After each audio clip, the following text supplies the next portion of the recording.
Hello guys, welcome back to my channel Dhara Parivar. तो आज हम पढ़ने वाले हैं संधि सबसे ज़बरदस्त ट्रिक के साथ हम पढ़ेंगे। चलिए वीडियो शुरू करने से पहले वीडियो लाइक शेयर और सब्सक्राइब कर दीजिए। और चलिए बिना टाइम वेस्ट किए हम वीडियो शुरू करते हैं।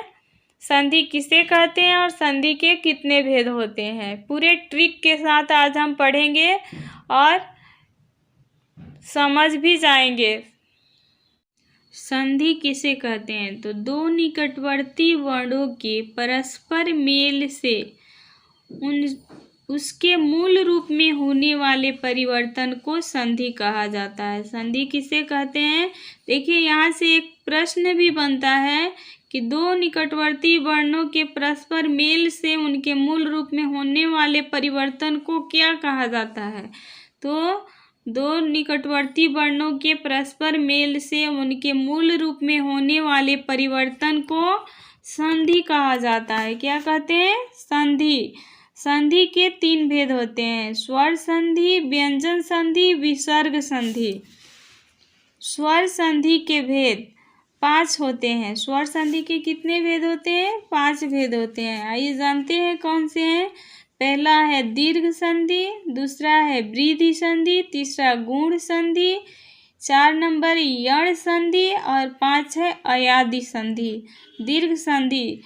दीर्घ संधि को पहचानने का ट्रिक क्या है वो आज मैं आप सभी को बताऊंगी।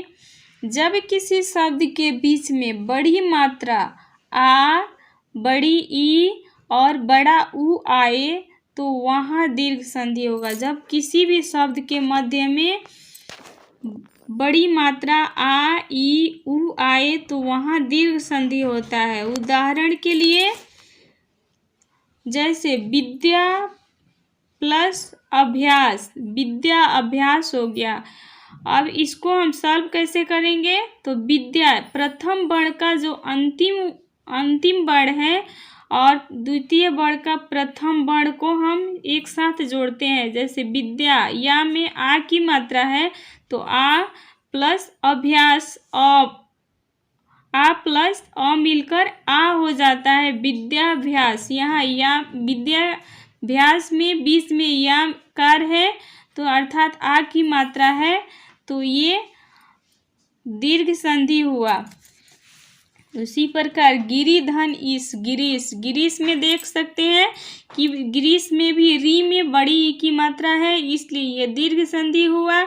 उसी प्रकार योजना धन अवधि, योजना अवधि, यहाँ भी आ की मात्रा है तो ये दीर्घ संधि हुआ। सर्वाधिक, सर्वधन अधिक, सर्वाधिक, अंड प्लस आकार, अंडकार, आत्म प्लस अवलंबन, यहाँ आ प्लस आ मिलकर आ हुआ है। इसका ट्रिक है कि बीच वाले ये सभी बड़ी मात्रा होनी चाहिए। बीच वाले वर्ण में सभी बड़ी मात्रा होनी चाहिए, चाहे वह आकार हो या ई कार हो। तो ये क्या है कि बड़ी होनी चाहिए या उकार की मात्रा हो, सभी बड़े उकार की मात्रा हो तो वह दीर्घ संधि होगा। आई होप कि आप सब दीर्घ संधि अच्छे से समझ गए हैं तो वीडियो लाइक करिए। अब हम पढ़ेंगे गुण संधि। गुण संधि किसे कहते हैं? जब किसी शब्द के बीच में छोटी ए यानी ए कर की मात्रा, ओ कर की मात्रा और री की मात्रा अर्थात अर आए तो वहाँ गुण संधि होता है। गुण संधि कब होता है? जब किसी शब्द के मध्य में ए कर, ओ कर और री अर्थात अर आए, री की मात्रा अर हो जाता है तो वह गुण संधि होगा। जैसे सूर प्लस इंद्र, सुरेंद्र।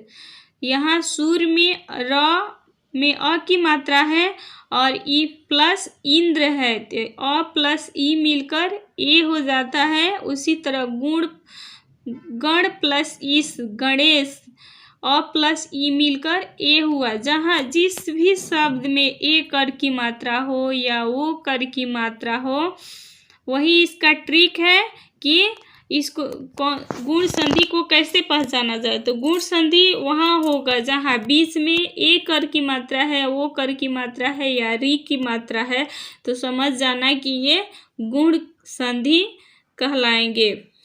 यदि शब्द के मध्य में ए कर, ओ कर और तथा अर्थात री की मात्रा हो तो गुण संधि होगा। वृद्धि संधि,